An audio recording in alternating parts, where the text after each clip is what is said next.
Hello, welcome to this listening session, Alaska on the Climate Frontlines, hosted by the DNC Council on Environment and Climate Crisis. I'm Michelle Deatrick, founder and chair of the council. We have a packed, exciting event. Thanks for coming along for the ride, and thank you for joining us. In the chat, Chris Round and Sam Horowitz, who are key members of the Climate Council's policy team, will be dropping relevant links as we go. So please open up chat and check out the links and other information, and please introduce yourself. We have almost 200 people registered for this webinar from all over the country. This evening, we are gathered from many places. I am speaking to you from Southeast Michigan on the land of the Anishinaabe. Wherever you are watching from, thank you so much for being with us, because wherever we are, our earth is being devastated right now as we speak by the climate crisis. And we're gathered here tonight with people who are doing something about it, all of you and our wonderful speakers. The Climate Council is really grateful for your participation, your listening. We especially want to acknowledge that among the hundreds of incredible climate activists who are watching tonight, we have the honor of having with us Elizabeth Arnold, policy analyst with the Department of Energy, many DNC members from all over the country, including one of the council's officers, the director of Black Engagement, Allison Stevens, who is a Nevada DNC member, and more. And also my vice chair of the council and vice chair of the Washington Democratic Party, Dave Green, who will be co-moderating. Special thanks and heartfelt gratitude to Ceal Smith of the Alaska Institute for Climate and Energy, also called ALICE, who gave countless hours to organizing, reaching out to speakers, and helping me learn more about Alaska.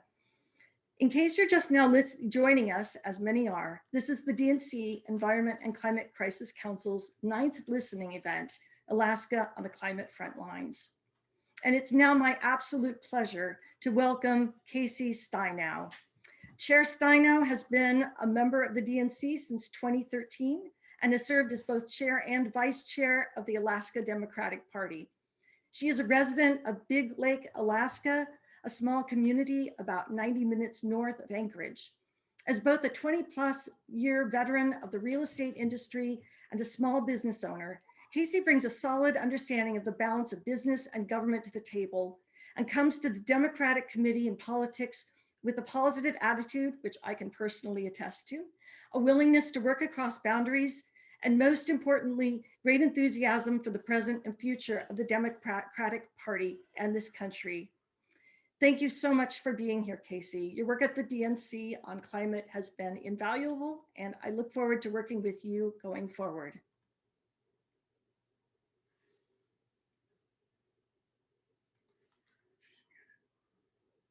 I think you're muted. Sorry about that. I was, it's the power of the unmute button. Sorry about that. But thank you, Chair Deatrick, and thank you to the DNC Climate Crisis Caucus members and Chairman Harrison for bringing your listening tour to the great state of Alaska.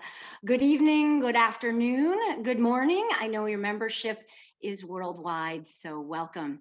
As you will hear from our powerful speakers today, we feel deeply and personally the impacts of the changing climate daily here in Alaska. And I am grateful to have this space for these important stories to be both told and to be heard. What a breath of fresh air it is to have a president in the driver's seat who believes that climate change is real and is doing something about it. Now, change is happening.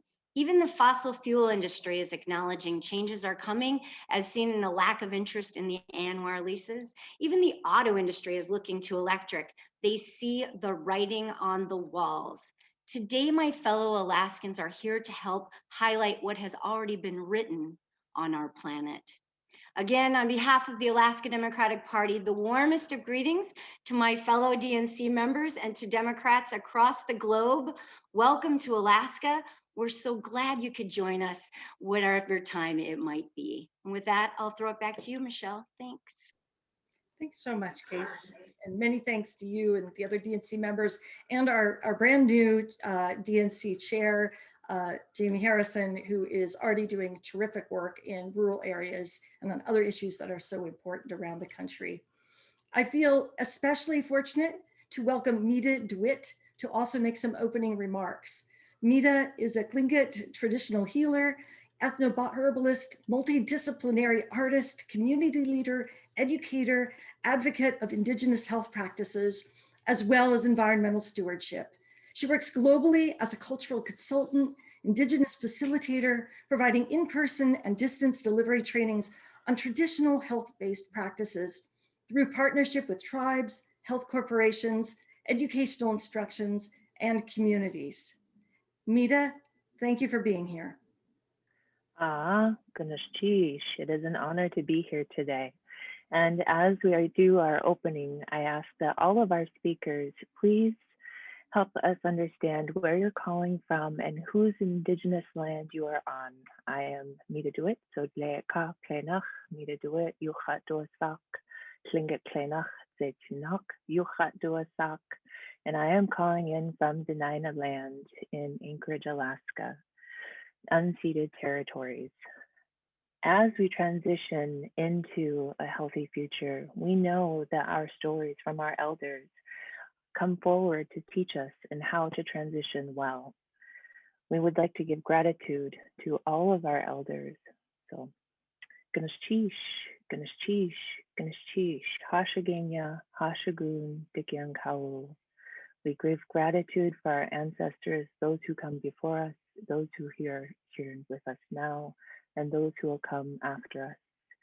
We ask that you bless us with the wisdom to move forward and make good choices, and the humility to understand how to apologize for our wrongs and make them right.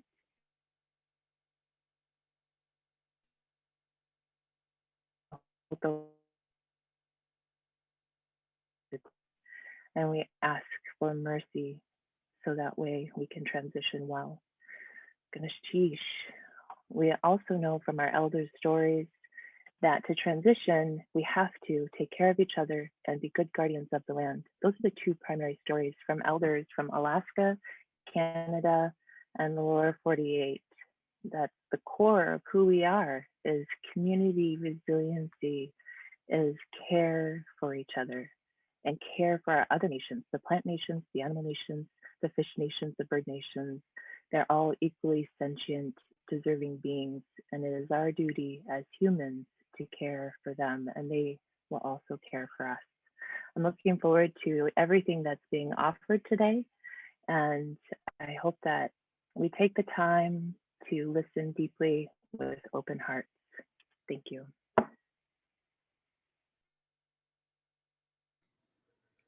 Thank you so much, Meda. I'm moved and grateful for your words and your thoughts and your call to listen deeply. I will take that to heart myself. I would like to share with you some little bit of the council's history and a little bit about what we're doing going forward. The DNC Climate Council was created because we know that climate issues will be at the forefront of democratic policy and governance for the next 4 years and beyond. It's a critical organization within the party. We have an amazing team who have advocated tirelessly for protecting the environment, addressing the climate crisis, and working to create, build, and turn out the environmental vote and elect Democrats up and down ballot.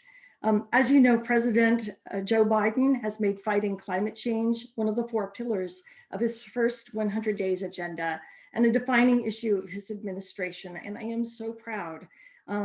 Already, you know, he has paused new oil and gas leases on public land. We're just 2 weeks in, committed to 40% of climate and clean energy federal investments going to the Indigenous, Black, Brown, and less resourced communities that are disproportionately harmed by climate change, committed to conserving 30% of our lands and waters by 2030.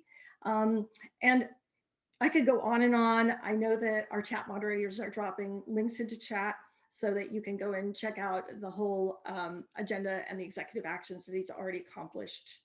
But one of my favorites is that he shut down Keystone XL's permit and construction process. So his climate agenda is unprecedented, absolutely unparalleled in size, scope, and ambition for a US president. And it will almost certainly face fierce opposition from Republicans in Congress and right-wing activists across the country. So having a strong, active, and engaged DNC Council on Environment and Climate and environmental caucuses in every state and territory are really important to advance bold climate agenda, fight back against attacks from climate deniers inside and outside of Congress, and organize climate voters for 2022 and 2024. I wanted to mention that the council structure intentionally, sorry about that, promotes inclusion, diversity, a just transition, and environmental justice in our policymaking framework. This is who we are, our leadership, and we have a youth director, a science officer, union members, a public health expert. We are racially, geographically diverse, and we are committed to keeping it that way. So what's next? We're building the network of caucuses. We're keeping climate and environment front and center, and fighting disinformation and uplifting the Biden climate policy agenda. And the good news is climate change is a winning issue among voters. This polling we actually commissioned back in July, but there's infinite numbers of polls since then that bear this out. In this poll, 56% of all voters said they'd be more likely to support a candidate who backs clean energy. That's all voters, Republicans, Democrats, and in the middle. And actually for Republicans, the results aren't as different as you would think. This also holds true in key demographic groups and in some of the swing states like my own Michigan and in Arizona.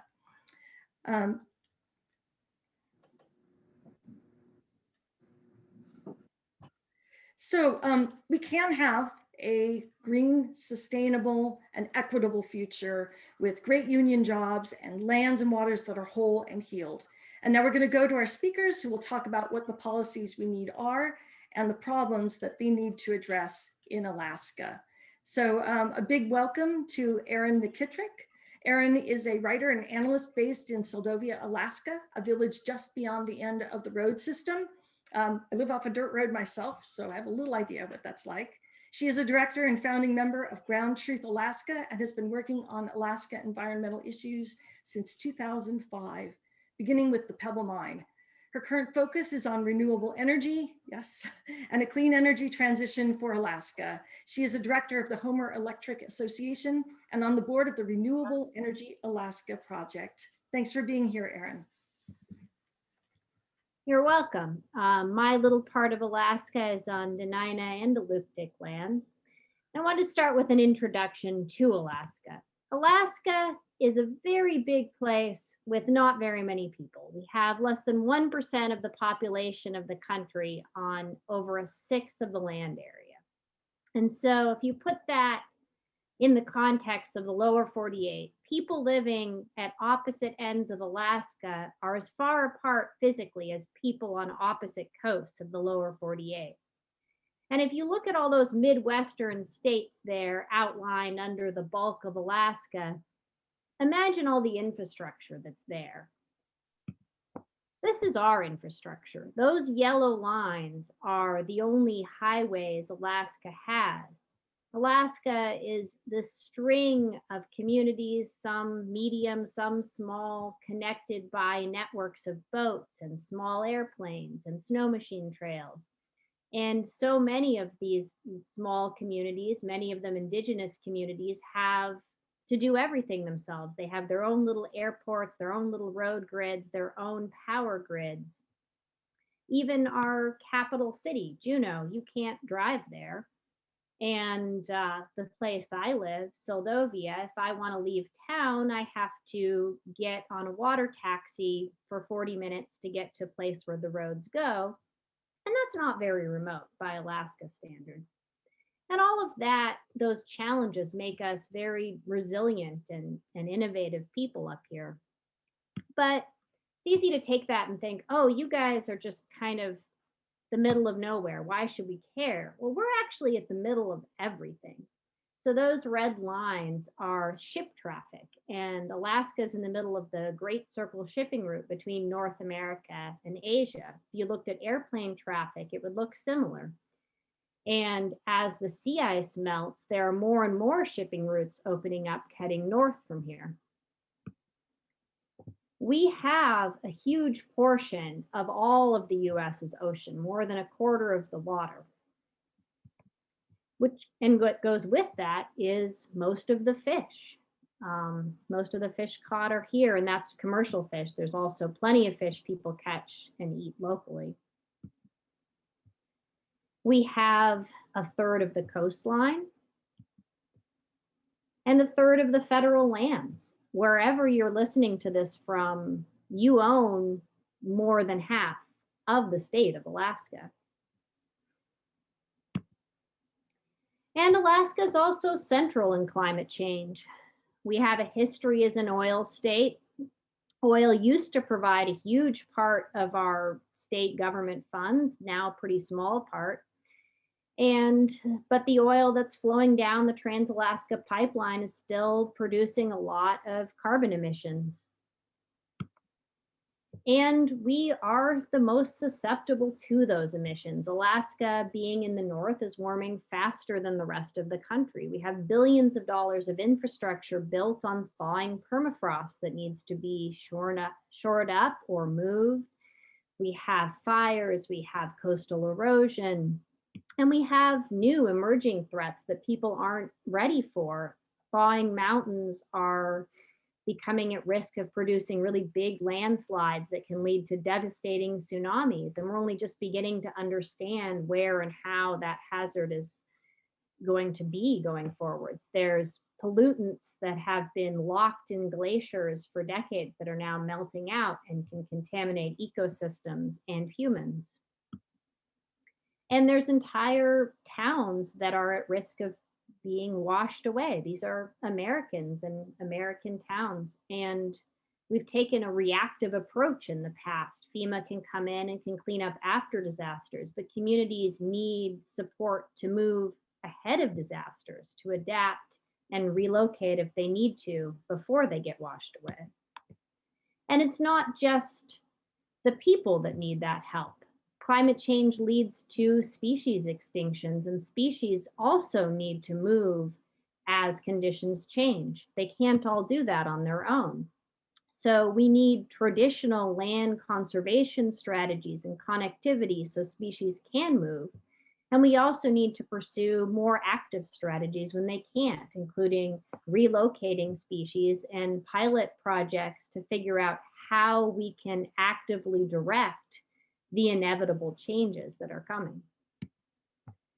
And the oceans are at least as important as what's going on land. They're under threat from all of the same warming that the land is, but additionally by ocean acidification and illegal fishing. And it's not just the species that live in the land and the water that we're protecting here. We are the stewards of carbon itself, of the carbon that's locked up in our lands. Alaska forests, Alaska peatlands, Alaska permafrost holds huge amounts of carbon that would be disastrous if they're released into the atmosphere. Some things we need to do to stop that are simple. We need to not cut down those forests by doing things like restoring the roadless rule in the Tongass. Other things are not so simple. We need to research landscape scale strategies for what we can maybe do to save the carbon in the permafrost. And we need to recognize that those carbon sinks are resources along with the other resources. Mining is something that comes up a lot in the context of our clean energy future, of the metals we need for things like batteries. But that can't come at the expense of the carbon sinks that are there already. We need to take both into account. And then there's the fossil fuel industry. I said earlier that Alaska was an oil state. We used to get most of the money that ran our state government from the oil industry, but that's shrunk and shrunk over the years and is now some parts of it are even negative. The oil industry is already dying, and we cannot afford for the climate to burn all the oil and gas we've already found, much less develop anything new. But in that, we need to recognize the human and economic cost of the dependence we have on the oil industry and provide support for communities to transition away. We can do it. We move past the fur trade, we move past the gold rush. Alaska will move past the oil era fine as well. And we'll move into a new energy future. Alaska is ready for the new energy future. We have both some of the highest energy costs in the nation, but also some of the most innovative grids. We have some 100% renewable microgrids already, and we need support for the technologies that work here, including wind, including low impact hydroelectricity, including energy storage at all scales, from short acting batteries to long-term pumped hydro. And we need to recognize that a lot of our energy is heat, and we need to make those buildings efficient and heat them with beneficial electrification. All of this means that instead of paying for fuel, we need to pay people to run these smart grids, to renovate these buildings, and they need workforce training and technical assistance. And money. So much of this will pay for itself if we had the financing that would work for homeowners, for villages, for communities that don't have access to it now. And in all of these topics, we need to partner with tribes and communities who know their places best. Thank you.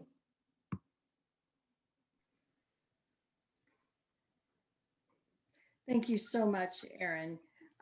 We're going to turn to an audience question now, asked by my co-host tonight, David Green, Vice Chair of the Council, newly re-elected Vice Chair of the Washington State Democratic Party. David, you have an audience question to share with us? I do, and I'm going to go ahead and ask the question. My video is not capable of being turned on, so I'm just going to ask it verbally. And so the question is from Elizabeth Arnold, who's a policy analyst with the Department of Energy. Her question is, what education or capacity building would help individuals, communities, and government officials better prepare for, recover from, and adapt to changes and disasters fueled by climate change? And as part of her question, she'd like to know whether there are any successful examples that that our panelists would like to share. Michelle, would you like to determine which panelists you think might best be able to answer that question? Oh, great. I think we might start with Ceal Smith. Ceal, were you going to like to, and maybe Jackie might like to jump in? Yeah. Can you see me? I can't see myself. Okay, yeah, I'd be happy to answer. That's a great question, actually. Thank you. And, start out by saying there are multiple levels of answers to that question in Alaska. I'm going to start out by speaking just in general. Then I will hand it off to Jackie and Anna. Both have parts of that they can address. So I would say, as far as preparedness, emergency preparedness is a growing and really urgent need in Alaska, as we see the acceleration of wildfires and risks of tsunamis, avalanches, floods, as the whole cryosphere sort of starts to give way to warmth.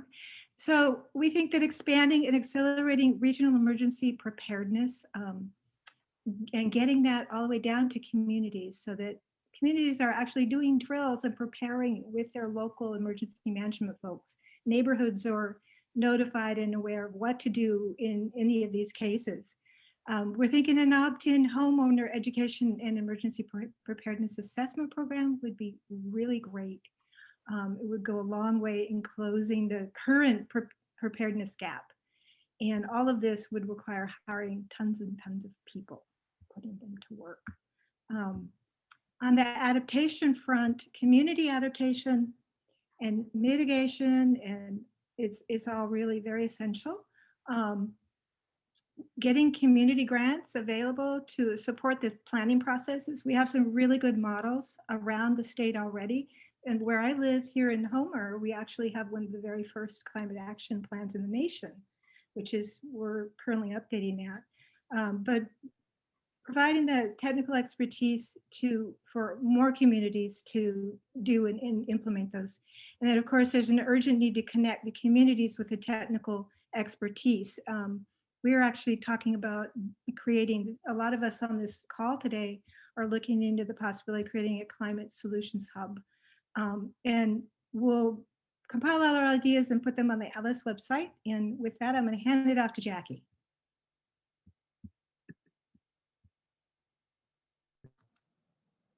Hi. So I look at it through a different lens because we have a kind of a broad systemic problem of looking at it from the top down. But when asked how the community of Buckland felt about renewable energy, an elder responded by saying, just as we subsist off the land and sea for sustenance, we are now subsisting off the sun for energy. And you really just have to think about that because Alaska is very unique. And at a grassroots level, utilizing traditional practices as examples of integration of new tools into your toolbox or progressive evolution, as stated by the elder, is crucial in how we adapt. A wonderful local success story is of a Koyukon Athabascan, Edwin Byfeld. His desire to seek change began with him. Then he used his education to build local capacity by training as he built solar systems across the state. Change is constant, but we have the ability to stimulate economies, create jobs, and build capacity all together. These are goals of the Biden administration. And I think we need to look at climate change and how we respond, as that. And the key is to bridge the gaps, top down, bottom up, and fund programs that are relevant to adaptation and evolution. Anna's going to go over a couple other things, but there are many layers, and we can do this if we act and plan and respond versus simply wait and then react. So I'm going to pass it off to Anna to add to this. Thank you. Yeah, so kids are the future, and we need to fully fund the National Environmental Education Act of 1990 and make environmental science and climate literacy a priority in our schools. And this includes implementing local traditional ecological knowledge. And the other point is that we have disasters now due to the climate change that are new to people here. And education and communication, both top down as well as bottom up, is key to build capacity to respond and prepare. And if the public is to follow the government preparedness and warning system, the communication must be transparent and it must be timely and it must be the truth, however difficult the truth may be. And each stakeholder group must also be given a voice in the preparedness development process. And as an example, Norway has implemented an effective landslide tsunami warning system where those things are key features. And we also need a framework so that individuals, communities, and government officials know how to connect and how to communicate and educate each other on these climate change disaster topics.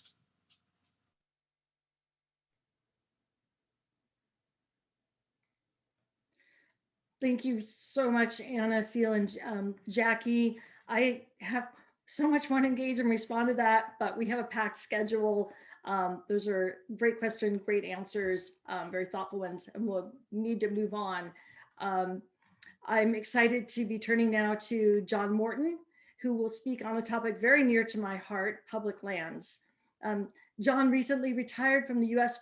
Fish and Wildlife Service after 32 years as a wildlife biologist. He first came to Alaska in 1984 to work on Arctic UNWRA's 1002 studies. He was most recently the supervisory biologist at Kenai, and I don't know Alaska well enough, clearly, where he focused on novel approaches to monitoring biodiversity and adapting to climate change. He participated in GAO's investigation of climate change impacts on federal lands in 2006 and on the Interior Department's Climate Change Task Force in 2007. He helped develop the U.S. Fish and Wildlife Service's strategic plan for responding to accelerating climate change and the National Fish, Wildlife, and Plants Climate Adaptation Strategy. We are so honored to have John here with us. Thank you for being here. Go ahead, John. Yeah, thanks for that introduction, Michelle. I'm calling in Soldotna, which is Denina lands. So let's jump right into it. Mass extinction is a poorly addressed outcome of climate warming. Extinction comes about because while some species move northward in latitude and upward in elevation, many others can't and do so slowly. Here we offer ideas to help sustain biodiversity, including actively moving species around. Next slide, Erin. While polar bears are likely to go extinct in Alaska, other species like mule deer, which are not native to Alaska and have only recently migrated from Canada to Alaska, are now harvested here as of 2019. So perhaps the best solution is to prevent species extinction rather than conserve biodiversity in situ. What is needed is a truly continental vision that proposes that floral and faunal redistributions in a changing climate are transboundary. We propose a biodiversity conservation treaty that would be modeled after the Migratory Bird Treaty of 1916. Such a treaty signed by the US, Canada, and Mexico would promote coordinated international efforts to manage species distributions at a continental scale while sustaining ecosystem services. A lower hanging fruit is an executive order for the federal government to promote biodiversity conservation in their actions. This could be modeled after President Clinton's 1999 invasive species executive order. Next slide. To facilitate local scale action, the resist accept decision framework could be embraced by the Department of Interior as policy. The Association of Fish and Wildlife Agencies just released an amended National Fish, Wildlife, and Plants Climate Adaptation Strategy that specifically highlights RAD as a go-to decision framework. Another need is to amend the 10J rule of the Endangered Species Act. ESA protections are not typically provided to populations which are reintroduced outside their historical range and are deemed experimental.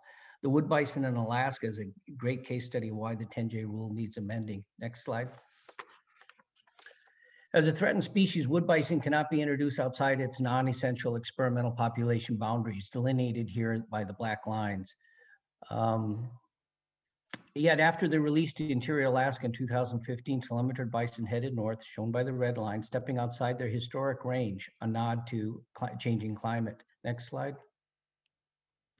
A big bang for the buck solution to facilitate the President's 3030 initiative is to connect federal conservation units to ensure migration corridors for flora and fauna.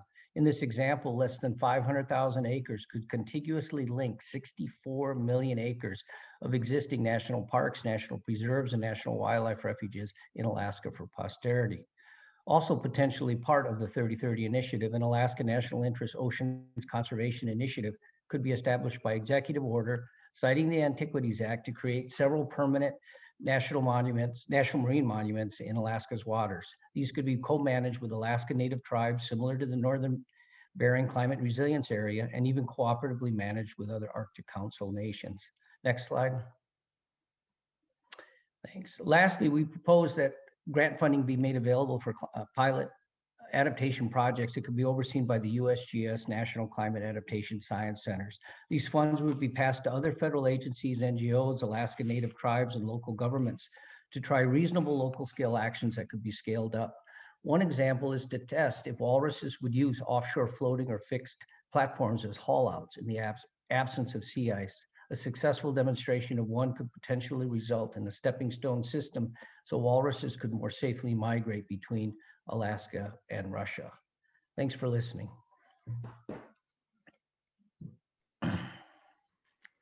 Huge gratitude for your thoughts on these issues. I love the walrus platforms, and the connectivity between the existing lands is new, well, so much is new to me. I'm learning a lot, but there's a lot of hope there.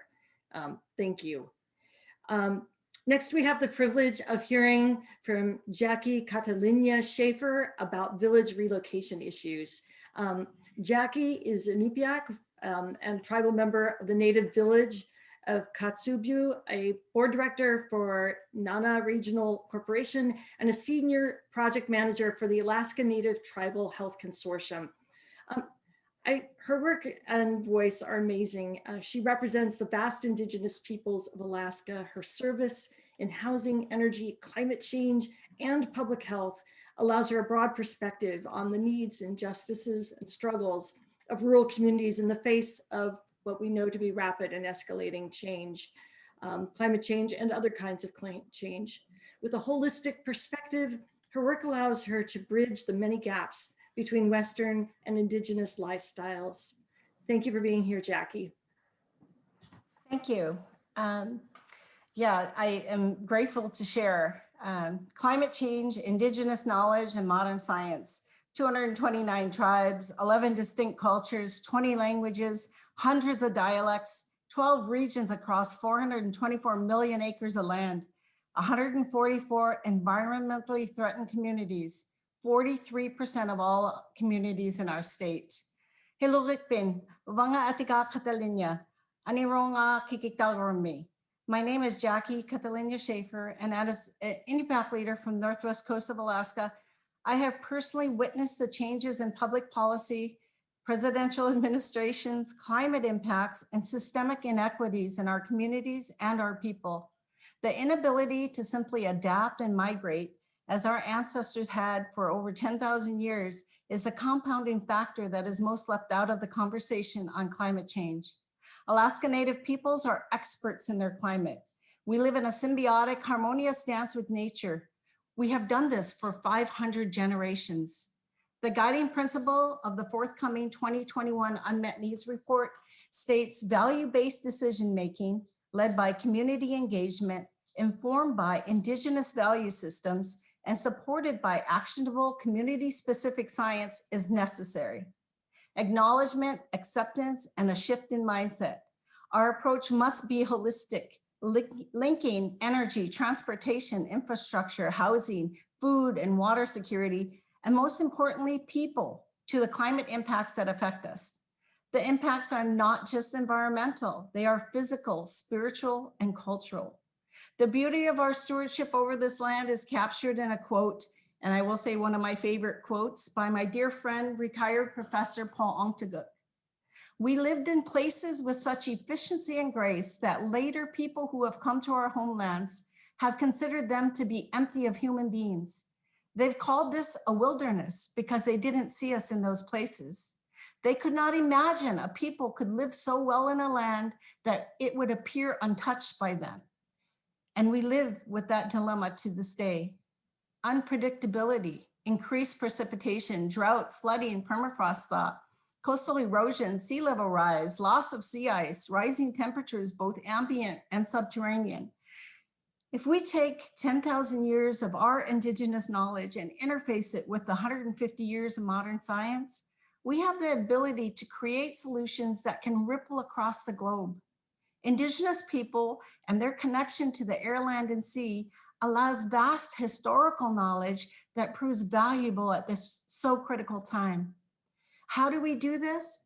By providing a clear, explicit executive order to direct agencies to support tribes and secure the involvement of Indigenous voices during decision-making. Increase collaboration between Arctic people and scientists. Protecting the Northern Sea Route. More traffic equals more waste products, disruptions in all the natural species migrations. Close the $80 million annual infrastructure funding gap. Programs and policies should support protection in place, managed retreat, and relocation. Lastly, a government coordination, a framework that is necessary to collectively allow agencies, tribes, regional corporations, and other organizations to work together as a unified front to create solutions we need. And moreover, meaningful participation by the US in the Arctic Council is necessary to support adaptation in our changing Arctic. The next 500 generations depend on us. Qiana. Thank you, Jackie. And yes, the next 500 generations do depend on us. It is such a pivotal moment. And there was so much in what you said that I'm treasuring in my heart. Someone asked, are the remarks available? Because so much is what's being said is so crucial. Thank you. We are now moving to a related topic, focusing on Native villages with Barrett Ristroph. Barrett is a lawyer, planner, mediator, and researcher in Alaska and South Louisiana.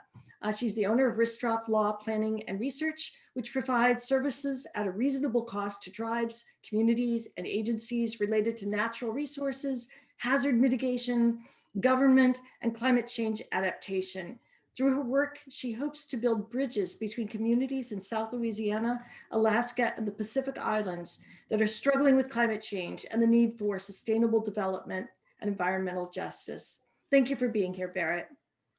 Hey everyone, you may be starting to get the picture by now that climate change poses an existential crisis for Alaska's rural communities, many of which, as Jackie has pointed out, are indigenous. I'm just going to add on a little bit to what Jackie has already eloquently said.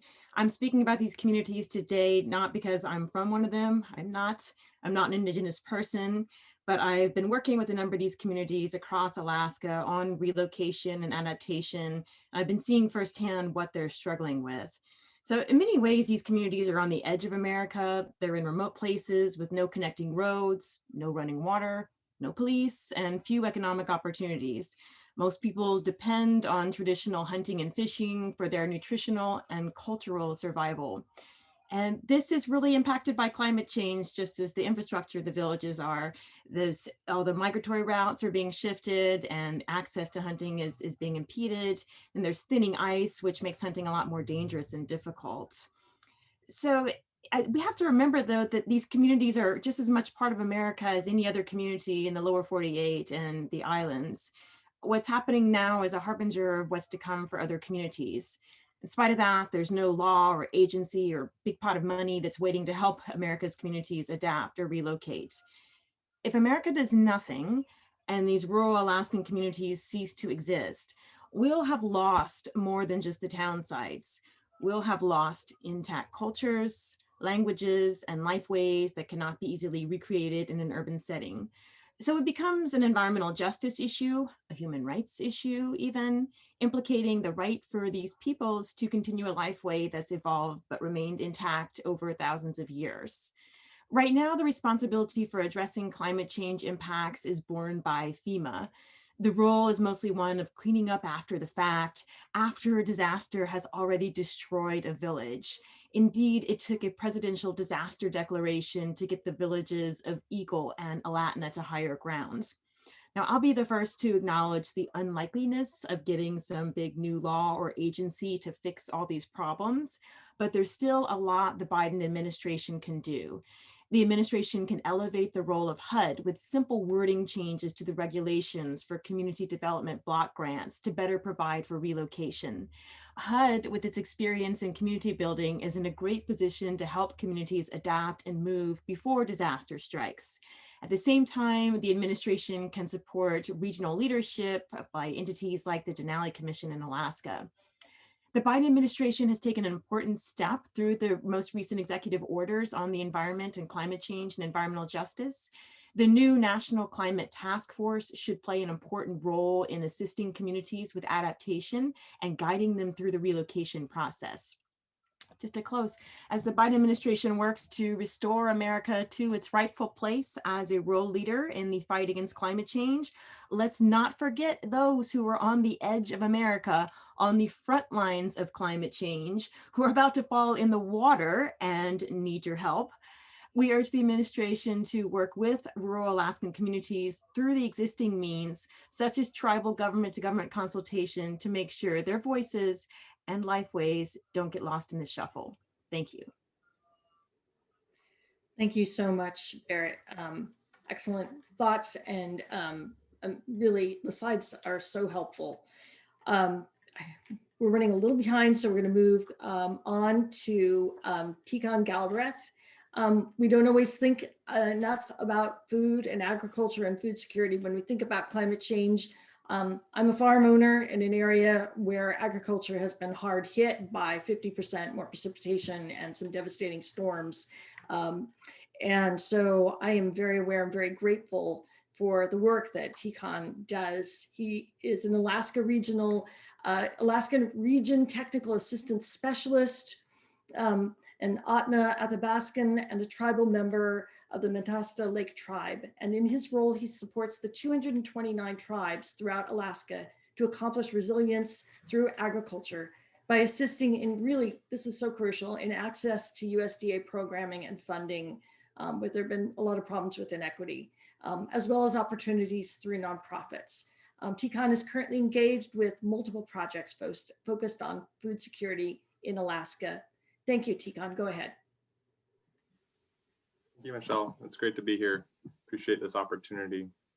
One of the most critical concerns facing the Alaska food system is the security of its food supply. 95% of Alaska's food is imported. Alaska's remoteness translates into higher risk of supply chain interruption and the high cost of food in our communities. The cost of food increases exponentially the more remote the community. Local food systems and traditional food gathering helps to support food security and reduce the carbon footprint of Alaska. With climate change impacting traditional approaches to food harvesting and preservation, while also impacting the ecological regions, some of the identified needs and investment opportunities for our state include increased processing capacity and access to certified facilities, preservation and storage infrastructure investments such as cold storage and traditional food and perishable goods, and the logistics and distribution infrastructure for food throughout Alaska. Many of Alaska's communities are off the road system and accessible only by boat or plane, as you heard from my fellow panelists today. And a federal program that was recently threatened to be cut and directly supports food distribution in Alaska is the Bypass Mail program that has subsidized cargo shipments to rural Alaska since 1972.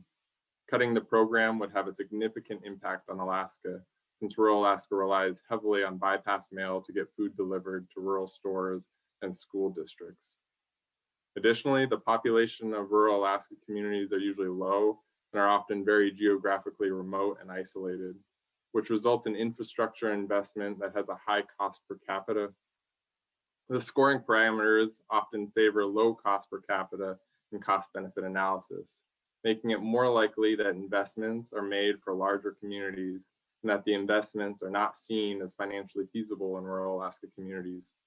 The federal government needs to remove grant barriers such as grant parameters that don't penalize small rural communities and higher cost per capita infrastructure projects, average cost of infrastructure projects, and low grant beneficiary numbers.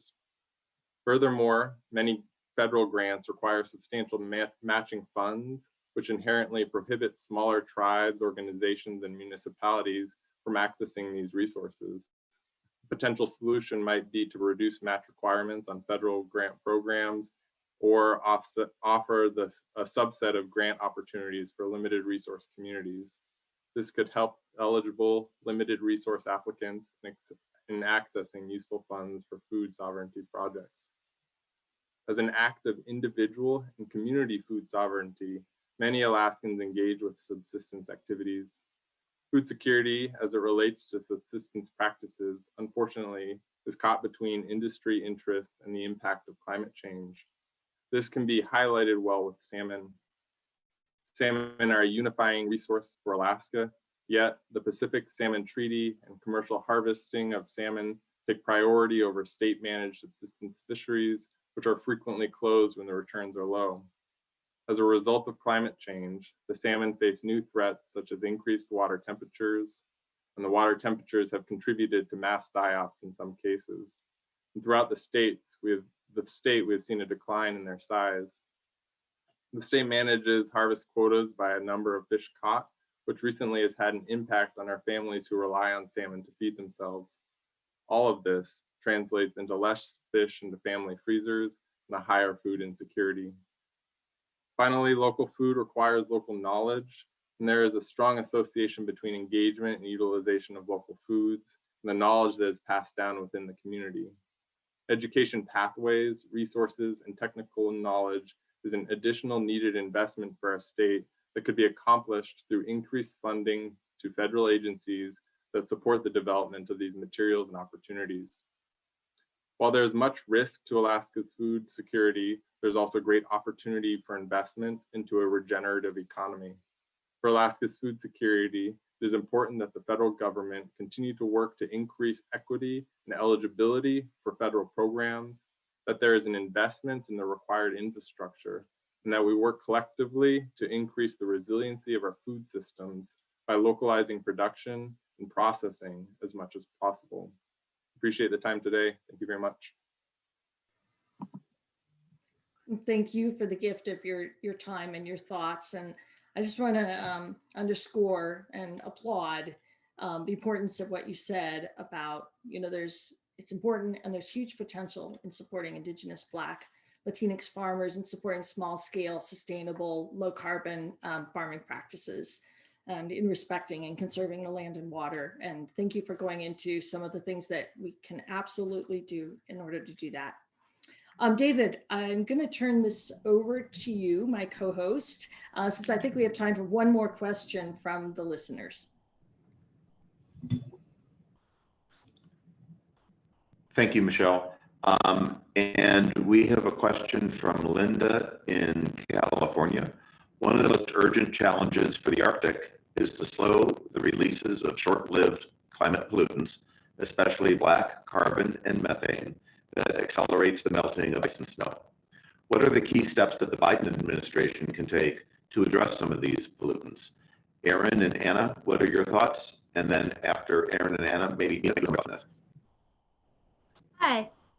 One really key thing we can do is just in any kind of environmental impact assessment, need to think about all of the climate forcings. So something like black carbon is literally black and it's on the snow and it melts the snow and it makes the snow darker, and that has a climate impact. So we should look at not just carbon dioxide emissions, but all of these other pollutants and how they affect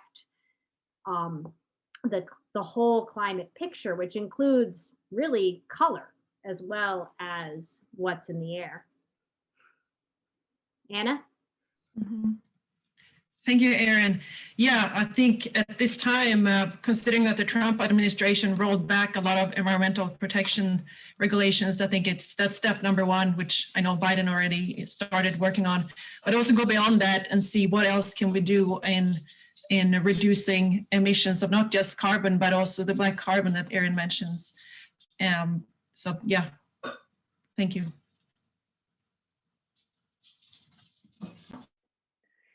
Yes, David, that's a great question. So when we're talking about black carbon and pollution in Alaska, we also have to think globally. So in Alaska, a lot of our pollution that we receive through the air is actually from China, even forest fires from Siberia. And so us stepping back into the forefront as a leader in the Paris Accord and a leader in mitigating and adapting to climate change, we have to look at the global rise in temperature and what affects those to help us in Alaska to keep our ice from melting. So right now we've just had the longest season without seasonal ice. It didn't freeze up until late October, and it will continue on those trends until we start getting this global system under control. One of the things I'd like to point out is Alaska also has the highest number of Superfund sites for the military. And so once those start to become addressed, it will also aid in us tackling this climate crisis. Thank you, Meda, Erin, and Anna. And actually, we're turning to the topic of public health, which, as we know only too well from the last year, is absolutely intersectional with the issue of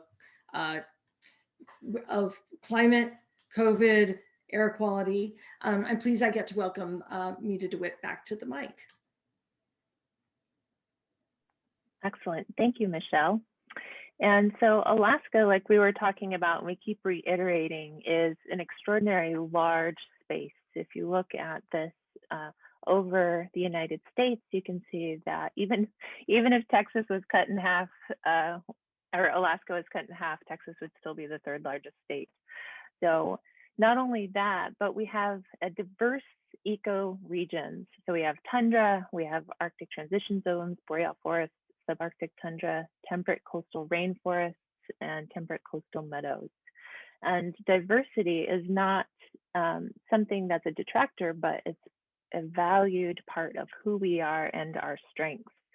And it's also Alaska who makes the United States an Arctic country, right? Part of that change in thinking that Erin set forth in the beginning. We're in the middle of everything. So not only in the shipping lanes, but we also have the 5th busiest airport in international airport in the world.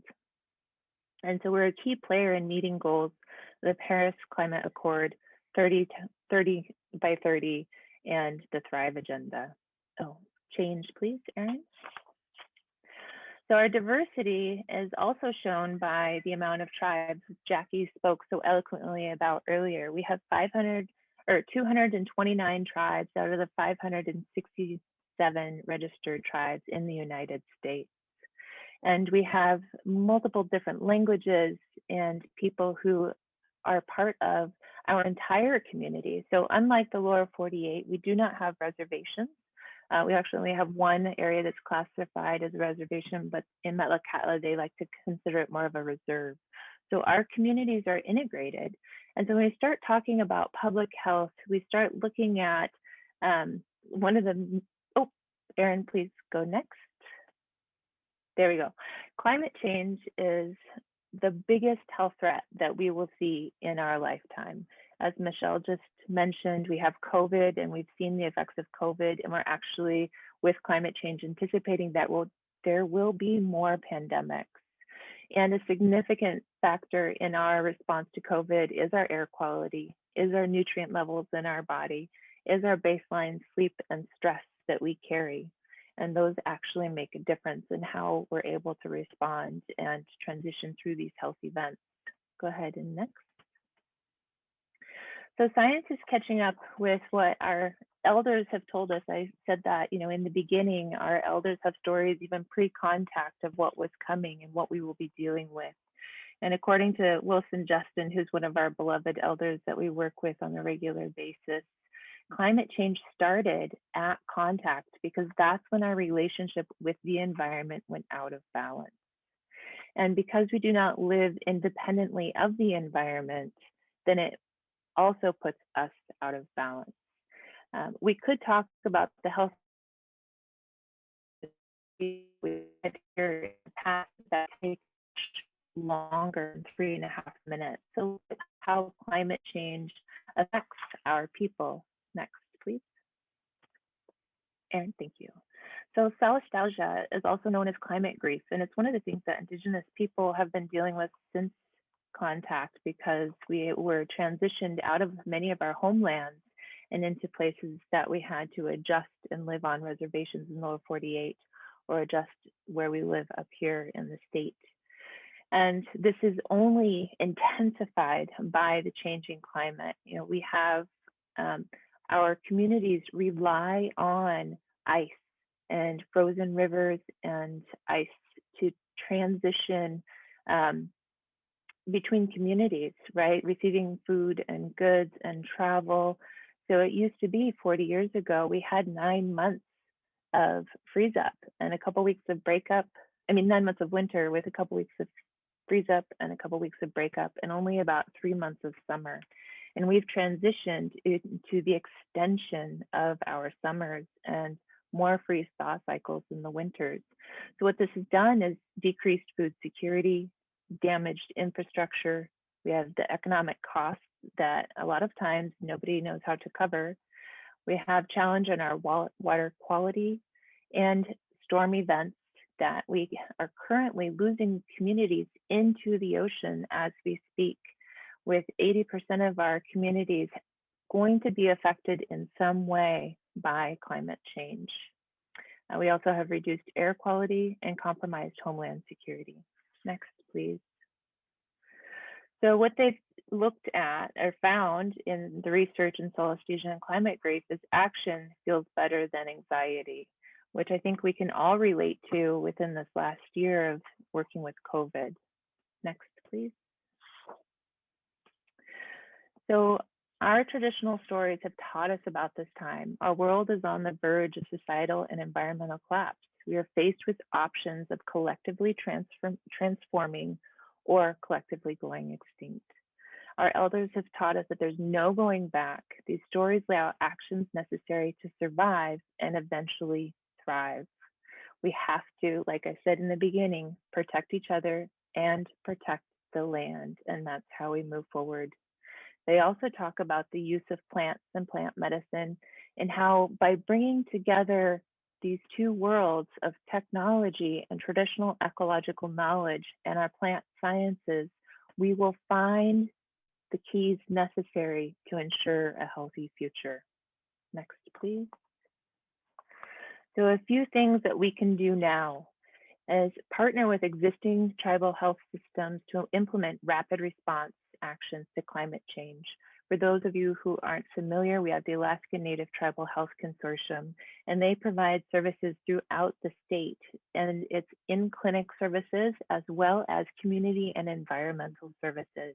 And because we have high diversity and mixed communities, many of our tribal services actually provide benefits to Alaska Native people and non-Native people. And this is important to remember that this infrastructure already exists, and it's something that we can access easily to address this. Next, please. So honoring Indigenous tribal sovereignty and engaging us in land management. So as Erin said in the beginning, about 56% of our land is owned by the federal government. And since our tribes have nation-to-nation governmental agreements, then we can actually engage in co-management and Indigenous management systems. It is imperative that the administration and Congress respects the cultural, spiritual values of our Indigenous people. Our subsistence rights, which subsistence means our way of life, right? Our way of being, must include access, use, management, conservation of the land under protections of Title VIII of ANILCA. So it's essential to our cultural and spiritual values of our region's Indigenous communities, and it will secure a bright future for Alaskans and for our entire nation. Next, please. And we're adapting for the long term. This isn't something that we are going to address in 1 year and it's going away. This is something that we have to transition as a human race into fundamentally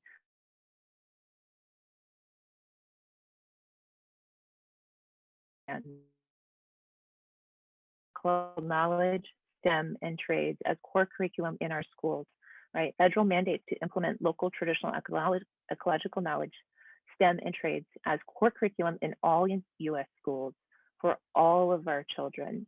And this will build the understanding of natural systems, how to adapt, and core skills to successfully thrive as a whole population, as a whole nation together. Ganesh. Heartfelt thanks, Meda. I am delighted and honored to welcome Kevin McGee. Kevin has served as the president of the Anchorage branch of the NAACP for the last 4 years. Through his work with the NAACP, Kevin has become extensively involved in climate change work. And I'm really aware and grateful to the work that NAACP does at local and national levels on climate. The NAACP firmly believes that climate change is real and that we owe our children a much better world to live in by attacking this problem. Thank you so much for being here, President McGee. I'm trying to. You're good. We hear you. Whoops. Go Okay. ahead. I just lost my video again. Oh. Okay, good evening, everyone. I live in Anchorage, Alaska, and I am on Dena'ina land. We believe that the BIPOC, Black, Indigenous, and other people of color should be at the forefront of any conversation around climate issues and solutions. We know all too well that people of color bear the brunt of climate-related impacts, but very rarely are they a part of the conversations around solutions. This is problematic for a lot of reasons. Specifically because BIPOC community knows their communities best and therefore what solutions would work best. With the new and current administration, we not only have a chance to re-engage in conversation around our changing climate, but we have the opportunity to do it right. We should make every effort to include the voices of those impacted first and foremost. For the NAACP, we have the following climate-related priorities. Creating additional access to healthy foods while eliminating food deserts within many BIPOC communities. Creating healthy and green environments for our elders and children to thrive in. We believe that this can be best achieved by the elimination of fossil and the elimination of renewable energy. We ask that the BIPOC community be prioritized for these efforts. Additionally, we ask that jobs created from the new implementation project be given to the community. We believe that there should be internships and apprenticeships offered to the BIPOC community as well.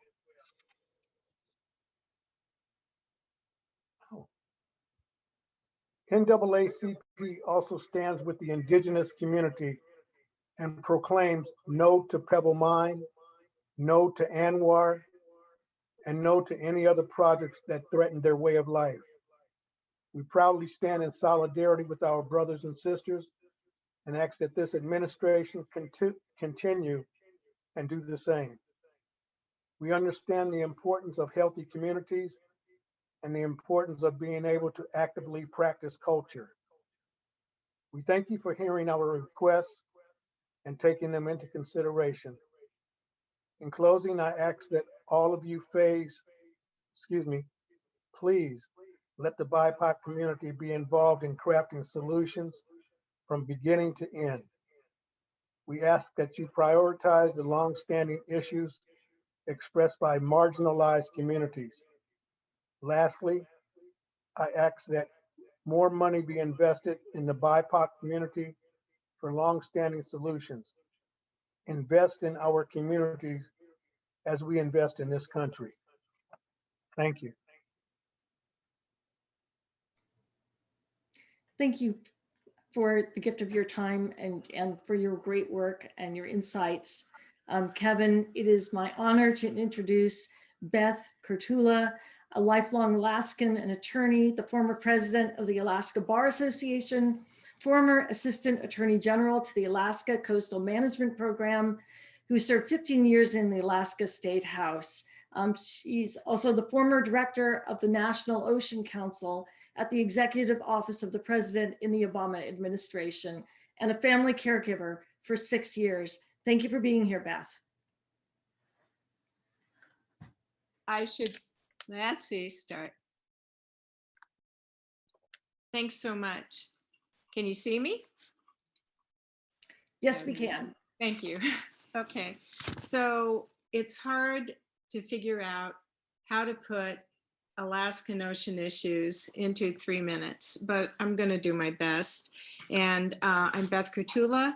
I live in Juneau on Tlingit Ani, on Tlingit land.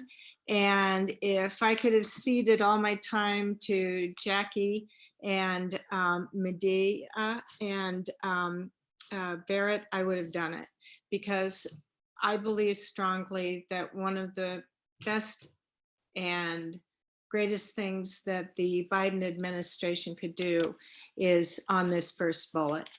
When I got to go serve under President Obama, which is one of the greatest honors of my life, to go be the director of the National Ocean Council for him, one of the reasons I did it is because under President Obama and his national ocean policy, Indigenous people were front and center.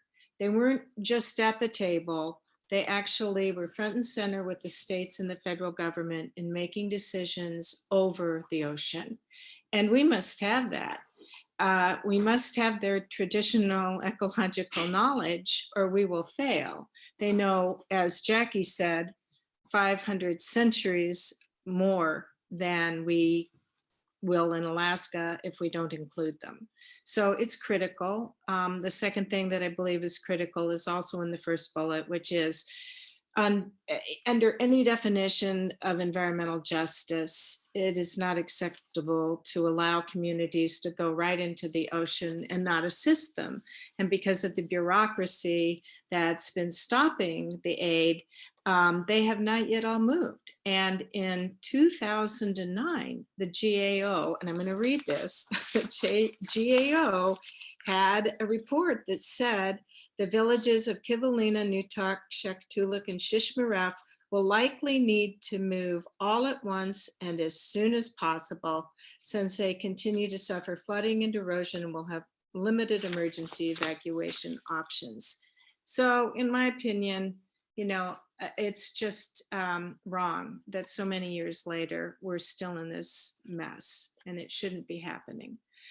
I'm going to hit the other bullets pretty fast. The Biden administration is stopping new oil and gas leasing. It's important onshore as well as offshore, but for offshore, it's critical. If you have a blowout in remote Arctic waters, you could literally kill a sea. We couldn't pick up oil in the warm water of the Gulf of Mexico. You know, the Macondo BP spill blowout proved that. So what's going to happen in the Arctic where we're remote? We have no cleanup really to speak up, and there's just no way to get it there. It's really difficult. So it's better to have prevention, as many, many people recognize, and as I believe this administration will recognize. We've talked a little bit about carbon on the land, the ocean, the third bullet here, the ocean is a big carbon sink, and we've got to stop carbon. This is the overall challenge, stopping carbon from entering the atmosphere and entering the ocean, because it creates acidification, which will then harm all ocean life. You can see pictures of shells just disintegrating. And here's the polar bear on this slide. We're going to leave it in a second. And as one of the speakers pointed out, they are going extinct, and it's our dilemma in Alaska. So next slide, please. Quickly, one of the solutions, and having some great responses, particularly studied in Australia, is to create protected areas in the ocean, as we do on land, to protect fish and to protect sea life. We must control Arctic shipping before it does get out of hand. I think one of the first slides showed the increase in shipping on the circle line, but also over the top. We're even seeing cruise ships, which is almost unfathomable. So we've got to get ahead of that. We need to fight illegal fishing, and we need to support sustainable fisheries. We need to end the practices that are damaging fisheries. Finally, a real strong plug for the Biden administration to carry forward on ocean governance. There was a strong beginning under President Obama. There was a new executive order under President Trump. Some of the pieces were actually still kept, but nevertheless, there's new legislation under the Defense Act that came back, is supporting new committees, and we need strong Alaskan representation on all federal committees, of course, but especially Indigenous representation, because we are the ocean state. Sorry, Rhode Island, but we actually have more shoreline than the rest of the country put together.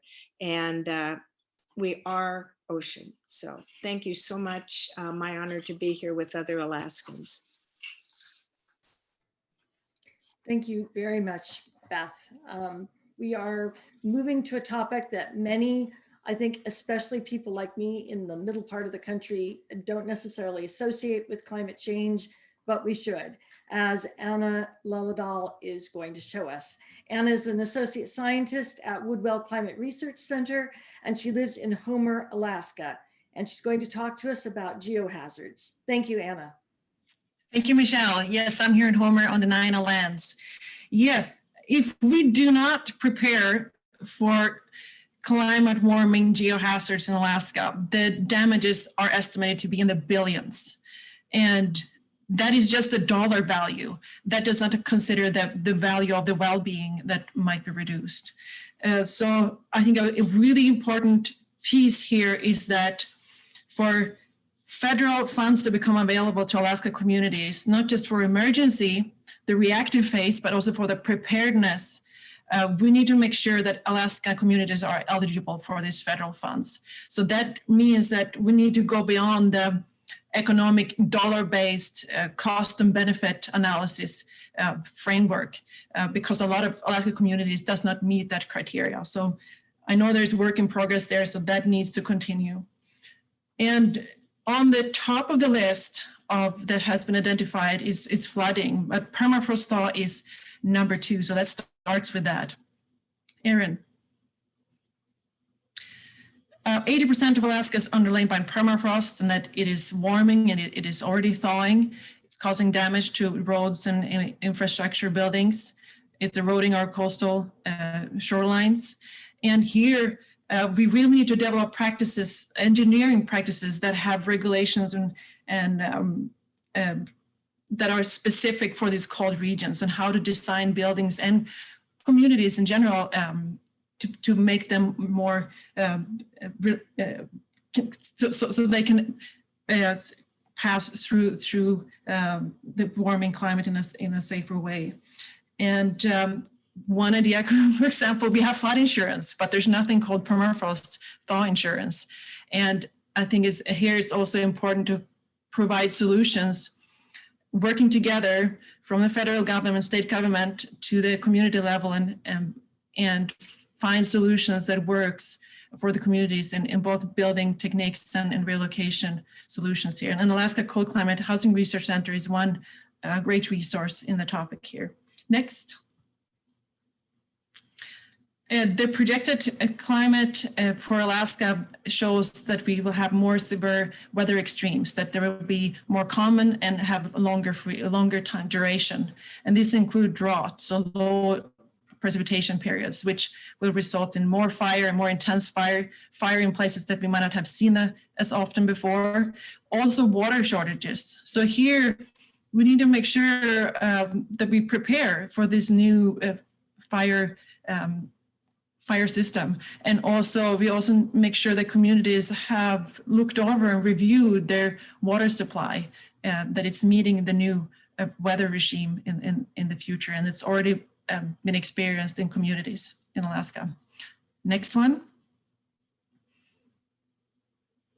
And then we have flooding. So it's interesting here because we're expecting here and already seeing longer drought periods, but we're also expecting to have more severe extreme rain events. And here is from Haines in Alaska this December. And here we really need to update our flood maps with the projected precipitation changes. Relying only on historical data is no longer enough. It's not sufficient. We need to think about what is the new normal. Next. And then we have a new and emerging hazard here, landslides and also landslide generated tsunamis. And this is a hazard that's emerging, and we do not have a warning system for it. We have a tsunami warning system for earthquake triggered tsunamis, but not for landslide generated tsunamis, which can be much more dramatic and impact local communities much more severely than earthquake induced tsunamis. And these are expected to become more common because we have this increased severity and amount of rain. And we also have melting of glaciers and thawing of permafrost that creates these unstable slopes that used to be protected held back by the glaciers or also held together by the permafrost that's now thawing. So number one, we need to know where are these unstable slopes. We need to have an inventory across the state. Also, we need to implement a monitoring and warning system for the state. And that needs to be developed together with the people on the ground so it works for the very communities that are at risk. And another thought is to really address this hazard. NOAA and USGS needs to work together. And right now there are separate branches in the federal government. So perhaps their collaboration could be enhanced, supported by putting them together under the Department of Interior. Thank you.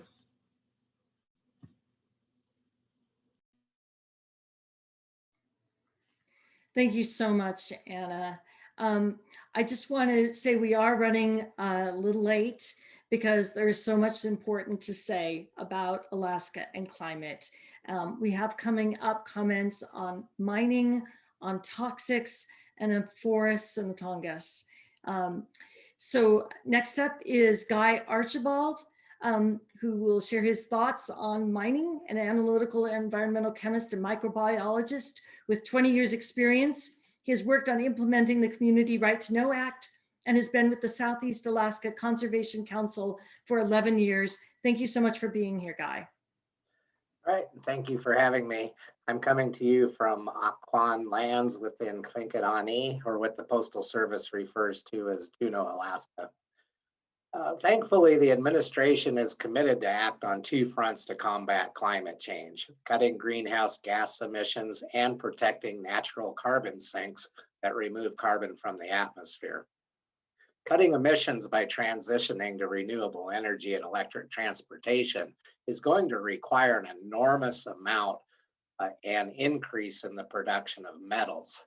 The administration is also committed to sourcing these metals domestically, which translates into more mining on public lands. Some of these lands are also critical for their ability to sequester carbon. In Alaska, the Tongass and Chugach National Forests are prime examples. The Tongass alone represents 8% of the nation's carbon removing capacity. Responsible mining must include protecting these carbon sinks, local ecosystems, biodiversity, and the other users of the public lands. Mining is still not environmentally safe. Metal mining accounts for over 80% of all toxic releases and has contaminated hundreds of waterways across the US and Alaska. We cannot trade one globally damaging energy source for another. So for mining to be sustainable, there needs to be changes in policy and law. For instance, 40 CFR 228 must be amended to include a clear no option for federal land managers within the permitting process, where they may determine that mining is incompatible with the overall climate goals. This no option currently does not exist. The administration must also push for a national bad actors law, which blocks individuals and companies who walk away from their commitment to clean up old mines from getting permits to start new ones. No mining permits should ever be authorized that must rely on treatment in perpetuity to prevent environmental destruction. It is not responsible to pass these burdens on to our grandchildren. We also must pursue research in zero waste mining. For instance, repurposing tailings and waste rock into geopolymers that would not only encase the toxic material, but replace all uses for Portland cement. Portland cement contributes 6 to 7% of the global carbon emissions. Geopolymers are carbon neutral. The administration must also invest in recycling as a primary source of metals, especially for the rare earth elements. We must not only build back better, but we must build back smarter. And I would look forward to having extended conversations with anybody on any of these issues. And thank you.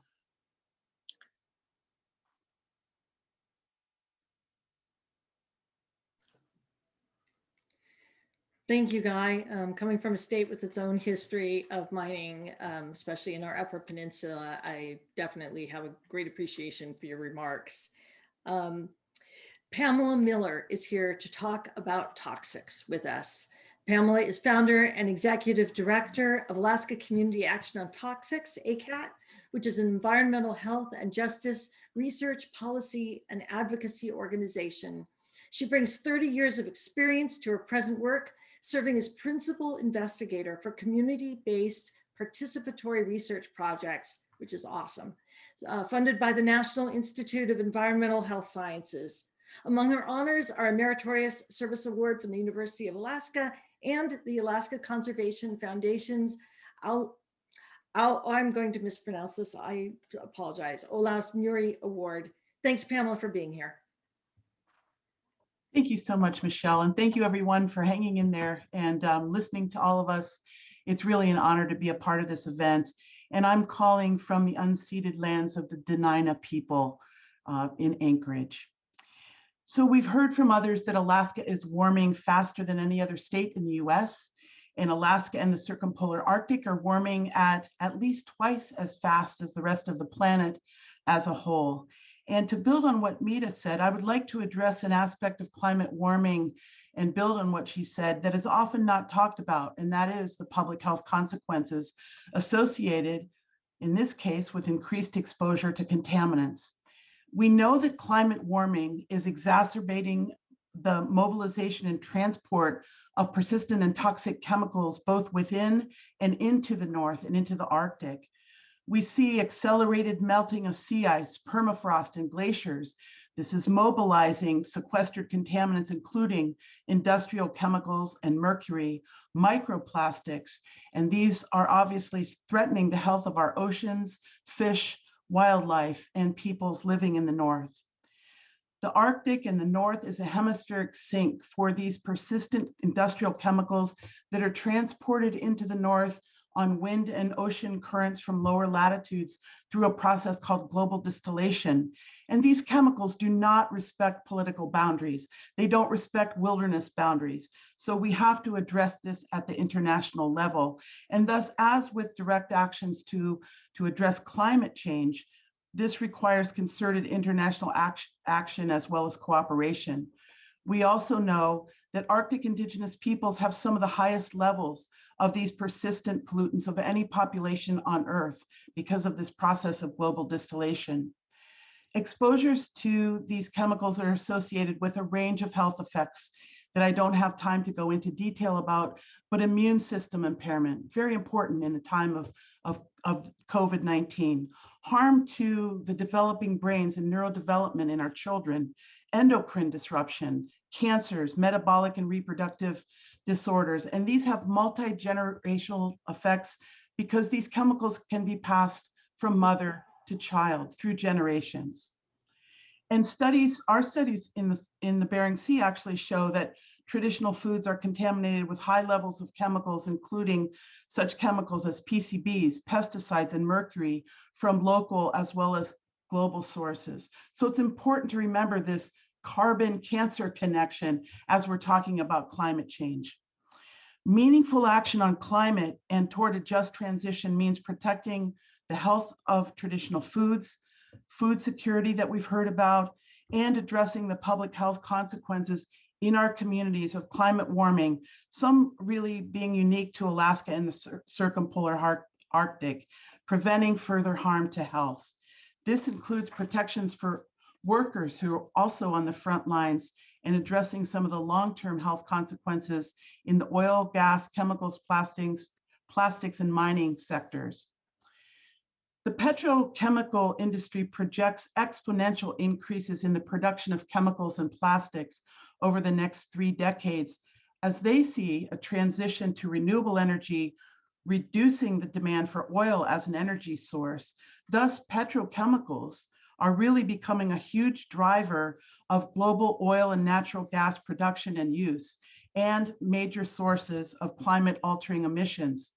So investments in renewable energy must also be accompanied by the phase out of classes of persistent and toxic chemicals, investments and innovations in green chemistry and safe alternatives, as well as curbing the production and use of plastics. And some additional thoughts on investments and innovations for a just transition. In addition to constructive engagement in the Paris Climate Agreement, the US should ratify and engage meaningfully in the Stockholm Convention on Persistent Pollutants, as well as other international chemicals treaties. We need to enact strong legislation at the national and international levels to prevent further harm and to hold the industry accountable for pollution that affects fence-line communities, from production facilities in the South to fence-line communities in the Arctic. We have to invest in healthcare to properly diagnose and treat these health harms associated with exposures to contaminants. And protecting the health and safety of traditional foods is also very critical. And I wanted to come back to something that Meda also raised, and that is the Superfund sites in Alaska. Alaska has over 400 formally used defense sites, and many of these are located on the coasts with melting permafrost and now releasing these contaminants in some of the most important traditional fishing and hunting places for Indigenous peoples. So we need rapid cleanup, hiring local people to address these issues and to clean these sites up urgently to protect public health. And finally, the US should engage fully in the Arctic Monitoring and Assessment program of research to really fully understand the environmental and human health effects of chemicals, plastics, and climate change and the intersection among those in the North. Thank you all so very much. Thank you so much, Pamela. Matthew Jackson, thank you also for joining us today. Matthew is a grassroots organizer and climate activist with the Southeast Alaska Conservation Council. He calls the lands and waters of Southeast Alaska home. He's here to talk about forests. You have some beautiful, incredibly beautiful, valuable, and fragile ones. Looking forward to hearing from you, Matthew. Thank you so much, Michelle, and thank you to all the other amazing panelists. It's a hard act to follow after so many great speakers, but my name is Matthew Jackson. I'm tuning in from Akwaan territory down here in Qinqatalina, what is sometimes called Southeast Alaska or the Tongass. And this place has always been my home, and I hope that the next 500 generations have the same opportunities to enjoy and care for this land as I have. But as Jackie and many other speakers alluded to, whether or not that's even possible is up to us who are here today. So thank you all of you for being here. At 17 million acres, the Tongass is the beating heart of this great temperate rainforest that stretches up from Prince William Sound in Alaska down to Northern California. If North America had lungs, they'd be the giant spruce and hemlock trees of the Tongass, which account for 8% of all the CO2 sequestered in all US forests, more than any other national park or piece of public lands. But it's also more than just a powerful carbon sink. The Tongass is the economic life force of my home. Millions of visitors come every year to visit this wild corner of the world, and tens of millions, hundreds of millions more salmon spawn every summer in the shade of those same spruce and hemlock trees. And more than that, for millennia, the Tlingit people have sustained and been sustained by this land. The only reason we have a Tongass to protect is because of their stewardship. And so it's hard to reduce these kinds of relationships, chemical, economic, cultural, down to just a few policies or administrative actions. But here in Qinqatalina, we are very excited for the Biden administration to be taking the helm of the Forest Service, because if the Tongass is going to continue sequestering the carbon that our world needs to be sequestered, if it's going to continue to feed our economies and power our communities, then we're in need of a rapid change in the way the Forest Service administers it and all other national forests. And the highest priority here in the Tongass is reinstating the roadless rule. This rule has protected 9 million acres of the national forest and millions of tons of carbon annually from unnecessary development, but it was just recently overturned in the face of massive public opposition. Southeast Alaskans have overwhelmingly demanded that the roadless rule be upheld. More than 96% of more than 400,000 public comments were in favor of upholding the rule. That's a remarkable level of support for any issue in America. Can you think of anything else that has 96% support? Yet the outgoing administration callously disregarded that unanimous opposition and repealed the roadless rule. And so we here in Southeast Alaska, tribes, fishermen, and everyone in our communities, we are eager to make our voices heard where so recently they've been ignored. But reinstating the roadless rule is just the beginning, the bare minimum necessity to transition the Tongass forward into a carbon sink and a sustainable economic engine. There's many other issues like ending old growth logging, ending raw log exports, catching up on maintenance backlogs, and improving fish and wildlife habitat that we look forward to working with the Biden administration on. But moving forward, you've heard it again and again, there's one point that I must emphasize that the Forest Service and the rest of the new administration must do, and that is to do a better job of listening to tribes in order to avoid the costly boondoggles of the Trump administration. If the Forest Service is going to administer this land in a way that is effective and just, then it must learn from and listen to the first peoples of this land. Without government to government shared decision-making and even co-management with the tribes that have called the Tongass home for millennia, then the Forest Service, and by extension, all of us, the whole world, we're missing out on the best and the brightest, the oldest and the wisest voices on stewarding the Tongass for the next 500 generations. So we know that the Biden administration is going to be faithful partners in managing these public lands and the Tongass, which are first and foremost indigenous lands. And here in Southeast Alaska, we're so excited for that change of approach that the Tongass so desperately needs. And with that, I will pass the mic to the next speaker. Thank you everyone for listening and for everyone who's shared so much wisdom and knowledge with us tonight. Thank you, Matthew. I'm proud that the Climate Council's policy agenda does call for the reinstatement of the roadless rule. So we are moving to final comments from Erin McKittrick. I'm getting some weird echo, so I will stop talking and let her take over. And then after that, one last, please stay around for Ceal Smith, who did so much to make this evening possible. She has like 1 minute of important content she would like to share. Thank you. Go ahead, Erin. All right. So moving to the future here, Alaska's energy transition has the same basic pieces as it does everywhere. The energy that for electricity, the energy in our buildings, and the energy for transportation, all with kind of an Alaska twist. Okay. So Alaska is more ready really to move to renewable energy than most places because our energy is so expensive.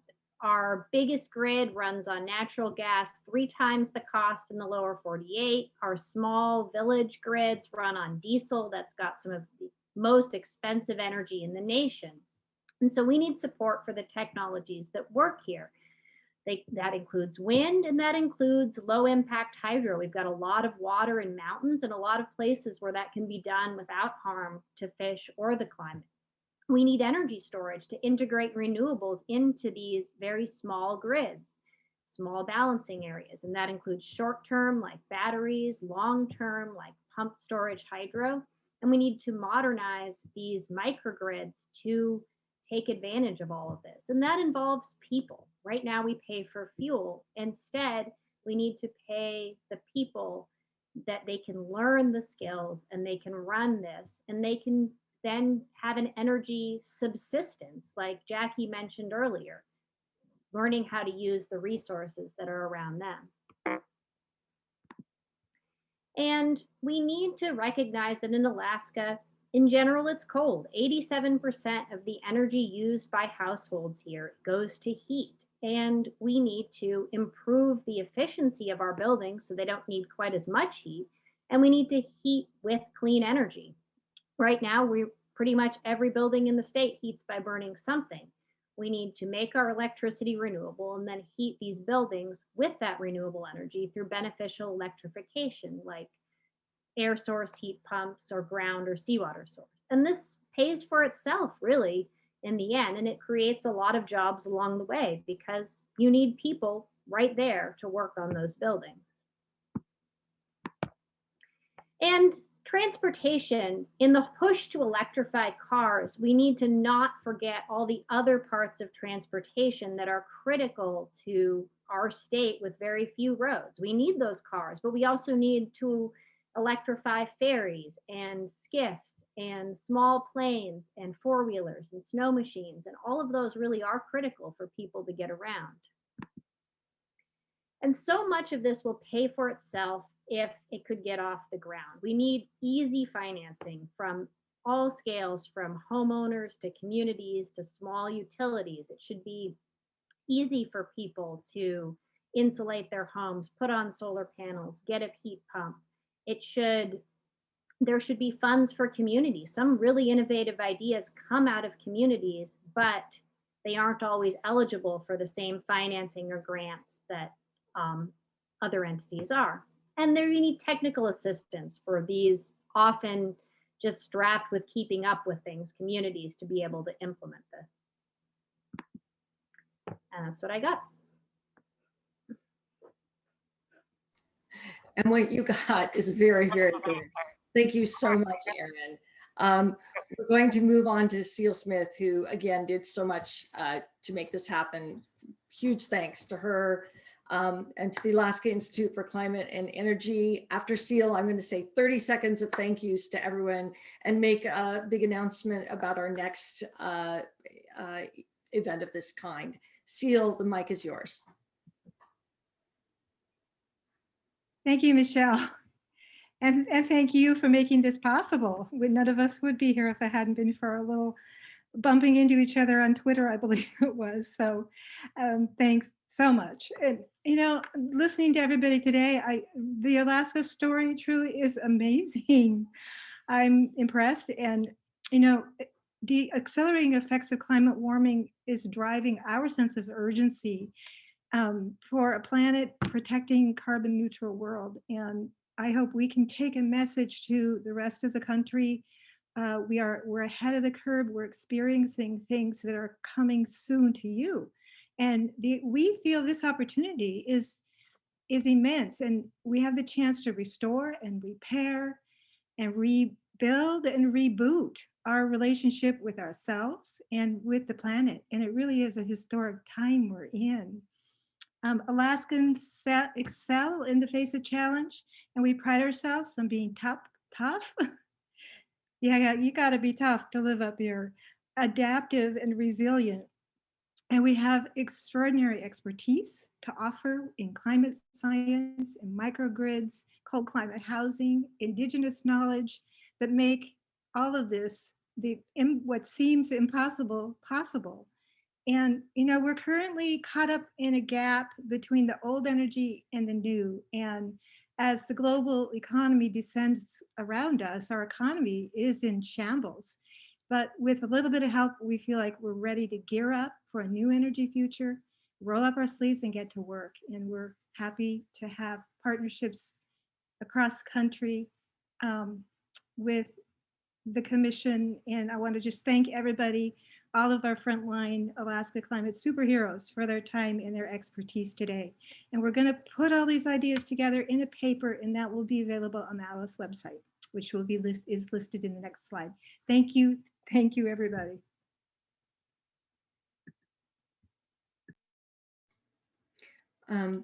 So I didn't know if you wanted to show the next slide. You could go ahead with that. Then I have a final slide to show. Many thanks to the speakers, to our chat moderators, Chris Round and Sam Horowitz, my vice chair, David Green, for co-hosting and asking questions, the council's digital director, Kira Galbreath, who went above and beyond. She's in New Jersey, so she's up late. Thank you, Kira. And to the listeners, I am full of hope for people and planet these last 2 weeks in a way that I haven't been for a long time. It's like feeling a great weight lifting off my shoulders that I didn't even know was there. We're going to do this. You helped to elect Joe Biden and Kamala Harris, and now we need to make sure they have the ability and the support to enact the bold climate mandate that they have and on which they were elected. I wanted to share with you that, let's see, there we go. Coming up on March 11th is the council's next event. It will be a live stream on climate urgency and awareness. And I'm proud to say that Jane Fonda, activist, organizer, the leader of Fire Drill Fridays, which is doing such incredibly important work around climate, is going to be our keynote panelist for that. So sign up, read our emails, get our calls to action, and we'll keep going. If you know of another state that wants a listening session, be in touch. Thank you so much. Let's tackle this crisis together. Good night.